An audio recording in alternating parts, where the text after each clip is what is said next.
Buddha mengajarkan kepada kita bahwa tidak hanya berusaha demi kepentingan diri sendiri, tetapi juga untuk membantu orang lain. Untuk membantu orang lain, kita harus memberikan dengan tulus, yaitu menolong mereka yang membutuhkan dan meringankan penderitaan mereka. Kita membantu dengan hati yang ikhlas, tanpa ada maksud untuk menerima balasan. Ada cerita mengenai hal ini di dalam sutra.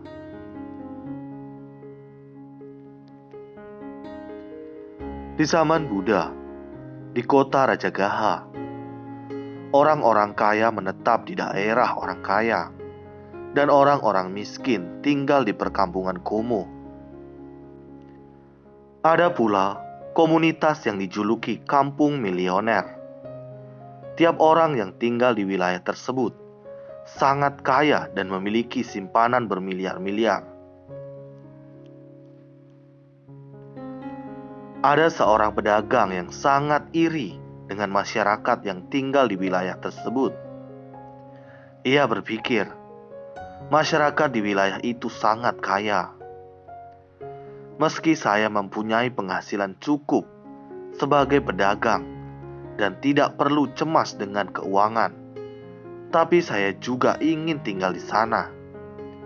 Dengan begitu, masyarakat akan menganggap saya sangat kaya. Oleh karenanya, ia mengatur rencana agar dapat menetap di wilayah tersebut.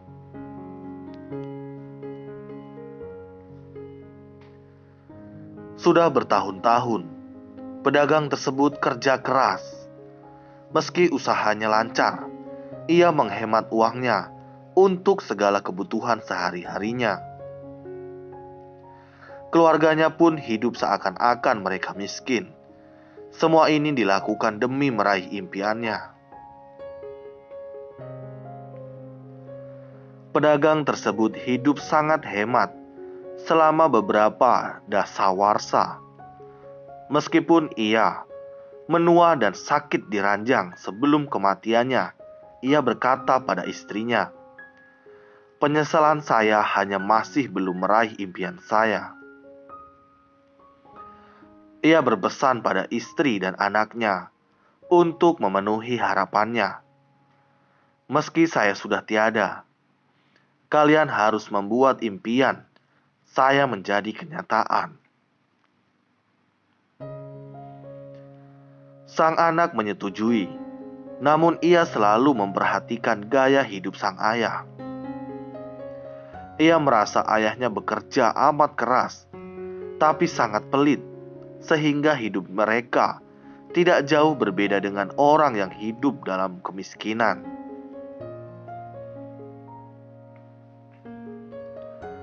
Di saat pedagang itu masih hidup, Buddha sudah menjelaskan mengenai ajaran kebajikan di kota Rajagaha.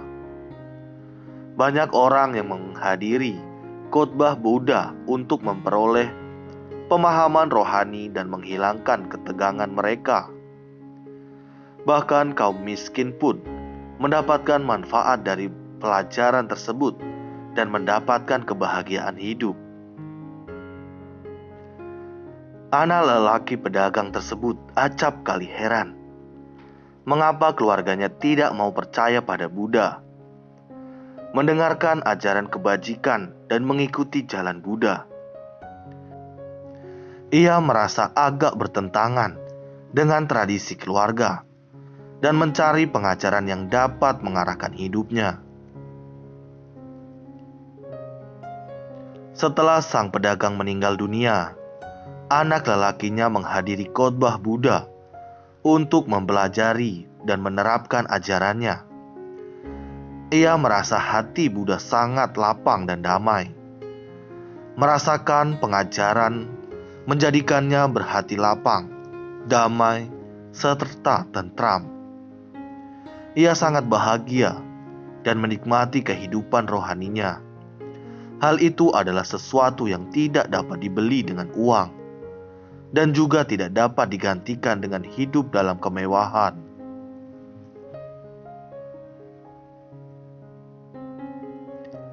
Setelah mendapatkan warisan keluarga, anak laki-laki itu memutuskan untuk menyumbangkan warisannya.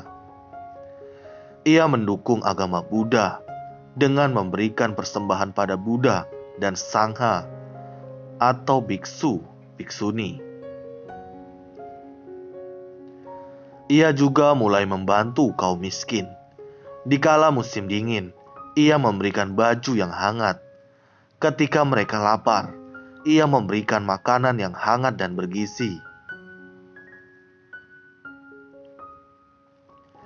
Setiap kali ia melihat hidup seseorang meningkat, ia merasa puas dan bahagia.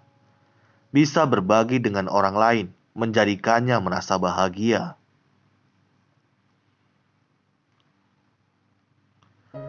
Selama bertahun-tahun, ia menyumbangkan seluruh warisannya. Lalu, tiba-tiba ia jatuh sakit. Hanya dalam beberapa hari, ia pun meninggal. Ibunya merasa sangat kehilangan dan menangisi kepergiannya setiap hari.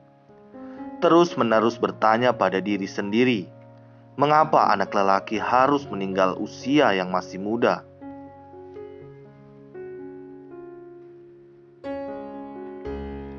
Ketika itu, ada seorang penatua atau pengurus gereja yang tinggal di kampung milioner. Ia adalah orang yang paling kaya di daerah tersebut. Baru saja istrinya melahirkan seorang putra. Bayinya amat lucu dan disukai semua orang. Ini adalah peristiwa yang paling membahagiakan. Akan tetapi, bayi tersebut menangis terus-menerus. Meskipun ia sedang minum susu, digendong ibunya, ia tetap menangis. Orang tuanya berpikir, akhirnya di usia lanjut kita berhasil dikaruniai seorang anak, dan semua orang menyukainya. Tapi mengapa anak ini menangis tanpa henti? Setelah berpikir, penatua itu berkata kepada istrinya, "Mengapa kita tidak memperkerjakan seseorang untuk mengasuh putra kita?" Mereka mengirim pesan mencari pengasuh. Beberapa orang berdatangan dan berusaha mengasuh bayi itu, tapi tidak satu pun yang berhasil. Sampai pada akhirnya, istri pedagang itu mendengar kabar ini.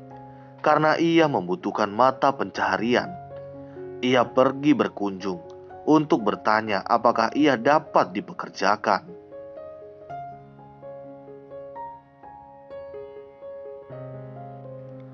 Saat ia menggendong bayi tersebut, sang bayi tersenyum. Penatua sangat gembira dan merasa yakin untuk mengambil. Istri pedagang tersebut menjadi pengasuh putranya. "Mari tinggallah di rumah kami," ujarnya. "Kami akan memperlakukanmu seperti keluarga sendiri, asal mau mengasuh bayi kami dengan baik, yaitu menjamin kebahagiaan dan kesehatannya." Penatua kaya itu menepati janjinya dan memperlakukan istri pedagang tersebut seperti anggota keluarga sendiri. Tetapi itu belum membantunya, karena masih ada perasaan sedih teringat suaminya yang sudah bekerja sangat keras cuman untuk satu tujuan, yaitu tinggal di wilayah milioner. Dan anak laki-lakinya yang sudah menyumbangkan seluruh warisannya meninggal. Baik suaminya maupun anak laki-lakinya belum mendapatkan rezeki untuk memperoleh hidup yang baik. Sedangkan ia dengan nyaman tinggal bersama keluarga kaya di kota.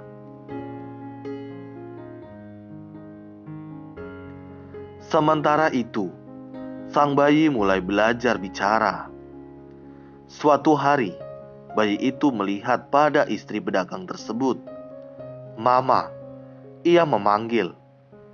"Tidakkah kamu mengenaliku?" Dengan gemetaran, istri pedagang itu bertanya, bukankah kamu cuma seorang bayi yang baru saja belajar bicara? Bagaimana kamu dapat bicara begitu jelas?"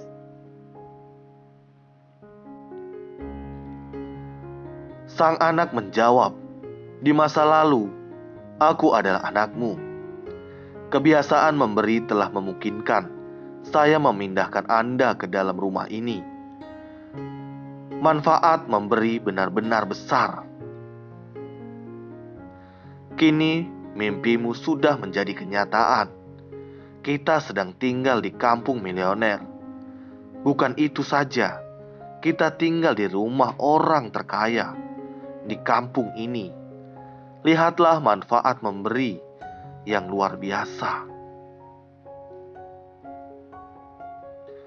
Demikianlah sang anak bertumbuh dalam keluarga itu. Di saat ia menginjak dewasa dan orang tuanya sudah meninggal, ia pun mewarisi keberuntungan. Ia menjadi orang kaya di kampung tersebut dan melanjutkan mempraktikkan kebajikan memberi.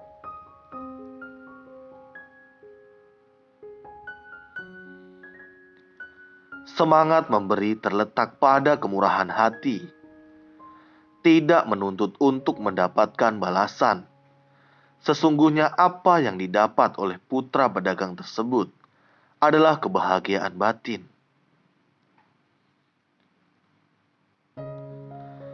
Membutuhkan waktu untuk mengumpulkan kekayaan material, tapi kebahagiaan batin bisa diperoleh cepat dengan cara melepaskan keserakahan dan menolong orang yang membutuhkan.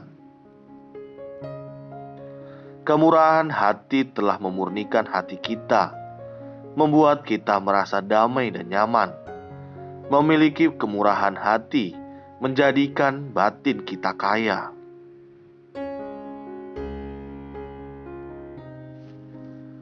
Semoga video ini bermanfaat. Sabi sata bawantu sukitata.